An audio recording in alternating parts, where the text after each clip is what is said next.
My name is Sue Horning, and I'm excited to be here today to present a short um, demonstration and workshop on topical applications. When I first decided to do this workshop, I kind of had a few ideas in my head of what I was going to do. And then, of course, the more that I started to work with topicals, the more I realized there's just so much to say on this incredibly broad topic. So I'm going to talk a little bit today about all the different types of topicals that we can create as herbalists. It's really important to recognize that as herbalists, we're doing much more than prescribing pills or other things for people, that there are lots of ways to deliver plants that are not internal. And this can be really helpful depending on the situation. You know, if there's people that can't take anything more internally or have sensitivities to things that they take internally, topical application can be a great way to absorb plants directly through the skin. So the skin is the largest organ in the body. And so whatever we apply to our skin, we ingest. And this is particularly important nowadays with all of the cosmetics and all the things that are marketed for our skin and hair and all the products that we're putting on topically that are sometimes stored in plastic bottles, exposing us to xenoestrogens and other toxins that can come and leach into the products and then be absorbed by our body, not to mention um, that we already have so much plastic in the world. Topical applications that are served, in glass bottles and made with plants are really one of the secret jewels of herbal medicine, in my opinion. So I'm just going to go over all the different types of topicals, and then I'm going to demonstrate a little bit about a little bit of an extraction method, um, how to extract into an oil. Oil is not a very good extractor, so it doesn't work the same way as a vinegar or an alcohol extraction. So we're going to do an intermediary step before we extract an oil to make sure that the things that we're putting on our skin are extracted fully and that we're really using the plant to its full capacity. So just to go over a few things, I have a whole variety of products here that I've been really excited to work on and work with over my years of working with plants. A number of things, especially the first and most simple thing is a salve. This is a AAA antibacterial, antimicrobial, antifungal salve, which I sell a lot of. It's one of my favorite salves for any kind of fungal infection on the skin. It contains usnea, which is a lichen that you can gather from a tree. Really beautiful plant to work with for the skin. I also make an herbal salve out of comfrey. Comfrey is one of the best and most mucilaginous agents that you can find. It's also very wet, so figuring out how to extract comfrey and get it into a salve without it going moldy can be a little bit of a trick. So the thing we want to really understand about oils is that oil and water don't blend very well. Unless you have an emulsifier, oils should be separated from water, otherwise they're more likely to spoil. So I have a selection of other things here. This is something that I'm working on recently. This is a beautiful deodorant. So it's a lot like a salve because it does have a component of beeswax and a little bit more shea butter and things that are a little bit more um, drying and some arrowroot powder. So deodorant is a new thing that I'm discovering that can be really beautiful to make for your skin, especially applied to the armpits where a lot of our lymphatic tissue is. Homemade or deodorant made from plants is a really great thing to have in your repertoire as an herbalist. Couple other things that I have here, sprays. So these are nice topical, usually just hydrosols. This is a mosquito repellent that I made with some citronella and lemongrass and clove. It works really well, keeps the bugs away, and it's mostly distilled water. So distilled water I always keep on hand. It's great also. I also make a throat spray, which arguably is not a topical, but it could be seen as one. If you're spraying it on the mucosal membranes, of course, some of it is going to absorb that way. This is my echinacea and thyme and licorice root calendula throat spray. This one I found in Victoria, which I really love. It's a natural hair care dry shampoo made with lavender and rosemary, and it's just kind of a dust, which is really nice to put in your hair and kind of gives your hair more volume, and it's all natural. I also make a dusting powder, which works really nice if you need to use wound care. I use barberry powder and a little bit of slippery elm powder, which makes a really nice topical scab or can help dry out a seeping wound.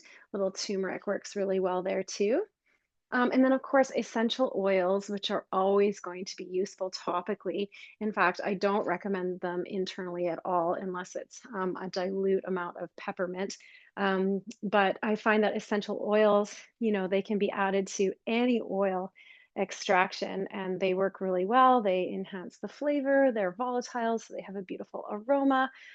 They also have like some great qualities in pain killing. So, juniper essential oil topically can really help with pain. Cayenne, I've got some really, really hot cayenne that I have trouble extracting because it's so, so hot. It's very hard to work with. But cayenne can be great as a rubefacient. It really brings a lot of blood flow to the skin and it works on pain blocking substance P. I also have a honey here that I've extracted with lavender. This is a beautiful thing to use topically on burns. So honey can be a nice way to just get a plant application. And you can use it in your tea as well. MCT oil. This is a nice little MCT rose oil that I came across, and it's just MCT oil, which is a transparent and very light oil. MCT oil is really nice for the face because it's light and it's clear, and there's a little bit of rose essential oil and even some dried rose in there, which is preserved very beautifully. What else have I got? A sinus rub. This I really love. I actually learned how to make this at the Canadian Herb Conference last year, and I modified it a little bit. And so this is a combination. It's actually a liniment. So a liniment is a combination of tincture and oil, and I use it in a little roll-on. And you can buy these roll-ons and just fill them up with a bit of liniment and then apply directly to the frontal and adenoid sinuses, and a little bit of poke root in there really just dries out and helps the lymphatic tissue clear and can be really, really nice for sinus infection. One of the most effective things I've found for sinus congestion is this topical sinus rub. So definitely look through the archives of the herb conference for that recipe. It's in there. A little bit of myrrh in it. Let me see what else. Poke root, golden seal, of course, which is very, very drying. And I put in a little bit of jojoba and castor oil. Castor oil is an amazing oil, which is really, really viscous. It's really thick. So I usually just use a little bit, but it penetrates up to 4 inches into the skin. So it can be really helpful for delivering herbs a little bit deeper. Jojoba oil is just a really beautiful oil that I use all the time. I put it in all of my liniments. It's my favorite thing to add with tincture. It blends. You have to shake it really well because it eventually separates, but jojoba oil is always on my counter. I use it a lot. Oh, and this is a hair fertilizer. This is a vinegar extraction, which you can use topically. I mix it with a little bit of castor oil, add it into my shampoo or conditioner, and it can be applied on the scalp.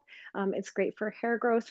I think in this one I've got rosemary and nettles and horsetail and a few other things extracted in vinegar, combined with an oil and a few drops of essential oil just to make it smell a little nicer. Here's some floral water. I actually bought this floral water. This is a hydrosol, a distillate of rose. I've got some here with aloe vera and another one with witch hazel, which I really like to use. Witch hazel is great for astringing the skin in case of acne. And rose, of course, is just a beautiful hydrosol to add into any spray. Aloe vera, very cooling and soothing, topically anti-inflammatory for the skin. So I always have a little bit of aloe vera extract liquid on hand to add into my topicals. This is a really nice bath oil or bath Epsom salts. And I mix Epsom salts with all kinds of different herbs, usually flowers like rose or calendula for the skin. I make a sitz bath for postpartum with comfrey and echinacea to help heal up tearing. And you can add essential oils to this. The magnesium salts makes it really absorb well, or you can just use the herbs in a saline solution if you've got an open wound or something you're trying to heal. And I use this either in a full tub of water or you can design a sitz bath, which is more concentrated. So you make a tea, add it to a sitz bath. So these have been really effective. Any type of soak. You can soak a foot in it, a sore toe, an infected toe, and really, really get a good pulling action out of some of the herbs and make a huge difference. You can soak any part of the body in a sitz bath, really. So those work well. And then I have my oils. So I mostly use olive oil. Olive oil is probably the best extractor of all the oils, but it's still not a very good extractor. I use grapeseed if I need something lighter, and avocado oil as well on the skin, which I found to be really helpful. Sometimes sunflower oil, which is a little bit lighter as well. But you can play around with your oils and see what you enjoy using the most. So those are my topicals. I'm sure there's more. There's some that I've missed. If there's anything that I've missed, write it in the chat and I'll add it to my notes because I think there are lots and lots of good ways. This is just some ways that you can use topical applications with plants. So I think, the sky is the limit with your creative abilities to make things that are helpful and useful and soothing to the skin. So I'm going to go ahead and make an herbal oil today. This is one I make all the time. It's my foundational oil for all the other oils or all the salves I make, and it's a nice one to just have on the shelf. Of course, a compound oil with lots of different plants is going to have a different effect than a single oil. So I have a beautiful St. John's wort oil that I made. I make a balsam poplar oil, which has a beautiful resin and smells really amazing. And I keep those separately. St. John's wort oil is great for nerve pain, and balsam oryza is great for fungal infections and pain, and it soothes muscles and joints. But this one is sort of like an herbal beauty oil. So I'm going to add some leaves and flowers and just show a quick way of doing an extraction on the plant so that we get the most out of our infused oil. So I'm going to add in today this calendula. I gathered this from my garden and it's really, really well dried. I put it through a dehydrator, so there isn't even a drop of water left in it. So I'm really happy with the way that this has dried out, and I'm going to be able to use it. It smells really amazing. I've had it covered in a jar and I've taken it out today to put into an oil. It's quite sticky as well, which I really like because I want to find that stickiness on the flowers that's going to make it more medicinal and add to what we're doing. Calendula is a vulnerary, so it heals the skin. So I'm going to add to that a little bit of rose petals. I bought these rose petals. Um, they're really nice Indian rose. They have a beautiful fragrance. And I'm going to add those in with my calendula. And then I've got some arnica flowers, which I found in the spring that I gathered and dried and have saved. And I'm going to put those in this one. I don't always use arnica, I don't always have it, but I did manage to find some this spring. And so there it is. And then a little bit of lavender. This one I harvested this morning, and so it is still a little bit damp. And so it's not ideal to have moisture in your plant material in an oil because any moisture is going to increase the probability of it going off or going bad or oxidizing on the shelf. But I know I'm going to use this oil quite quickly. I'm going to make a large amount of it and then I'm going to dispense it quite readily. I add it to my bath oil, I add it into my skin salves. And so this is just for a foundational oil. So I'm going to add in lavender, red clover. This I purchased. It doesn't have as many of the red flowers as I'd like, but it is a really nice lymphatic and great for topical things. It can help with eczema and other skin issues and clears away some of the waste cells. So I'm going to add in some red clover as well. And you can make whatever you want. I add as much as I want until my herbs reach 100 grams. And then I just give them a little hand mix. And I've got just an absolutely beautiful aromatic base for my oil. And you can experiment with this and make all kinds of different things just depending on what serves. And I'm going to put it in a pint jar. So I'm just going to make sure that it all fits in my pint jar. And if you have a blender at home, this part I usually will put the dried herb right in the blender and then put it on a very low setting and just give it a little blend, and it breaks up the flowers and the leaves. and it exposes their surface area a little more, and that can also help with the extraction. And once I have them in here, I'm going to do this little trick called intermediary extraction. And the formula for an intermediary extraction is 1 to zero point 0.5 alcohol to 7 mils of oil.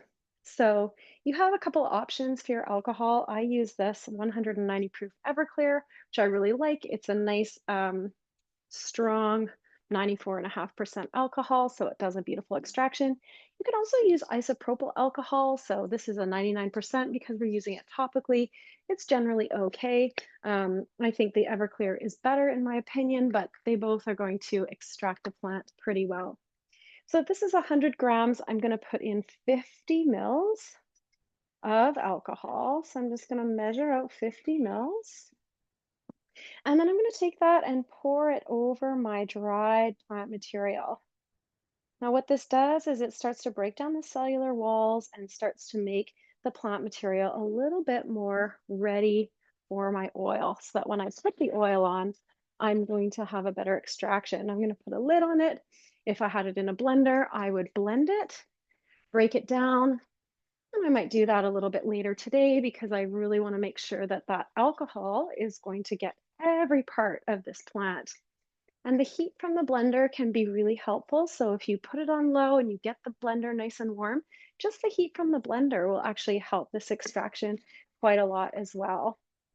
So once I have my plant material all ground up and it's extracted, I'm going to notice that I've got this really nice prepared plant for my oil. So I probably would leave this overnight. This is really helpful if you've ever made St. John's wort oil. Breaking down the St. John's wort first, you're going to get this beautiful red oil. If you've ever just thrown oil on top of St. John's wort oil, you get kind of a light brown oil, and it's not quite the same. And then, so I've got 100 grams of plant material, I've got 50 mils of alcohol, and then I'm going to add 700 mils of oil. So I would go ahead and measure out mostly olive oil, probably 500 mils of olive oil. I'm going to add in 200 mils of grapeseed oil just to lighten up the oil a little bit.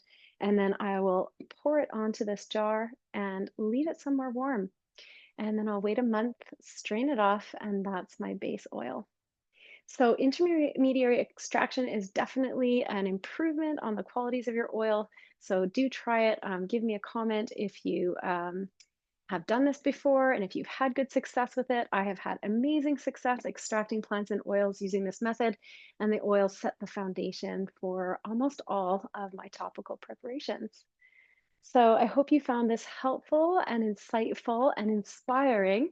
As herbalists, it is our job to make things that are topically useful and to do these preparations in such a way that people can start to use them and eventually make them themselves. So thank you for listening. If you have any questions, please write them in the chat. I would love to talk more about topical applications. Especially, I would like to know if you've ever made a deodorant. I made my first deodorant this last month, just inspired by this talk, and it turned out really great. And so I no longer have to buy deodorant. I'm using beautiful organic MCT oil on my face and skin. I'm using hair rinse in my hair, and I'm really enjoying all the ways that we can use herbs topically. And especially for people who are suffering, with skin rashes or things that are actually on their skin, wounds that won't heal. If you can become a master of some of these topical applications, you'll find that people are really receptive to using plants. I actually just poulticed a comfrey poultice on a wound that my cat had and had quite a lot of success with that as well. So poultices, oh, and fomentations, which is a really fancy word for putting tea on a face cloth and applying a warm face cloth, which can work really well. Chaga tea applied topically to acne has been one of my favorite things to prescribe over the last little while. Just very soothing and helpful for the skin. So try it if you haven't tried chaga mushroom topically. Chaga tea is a really nice thing to try and work with. um, on the skin. Yeah, there's so much to say on this topic. So please share what you know, and I'm excited to hear from you. And I hope you enjoyed my presentation and have a lovely rest of the conference.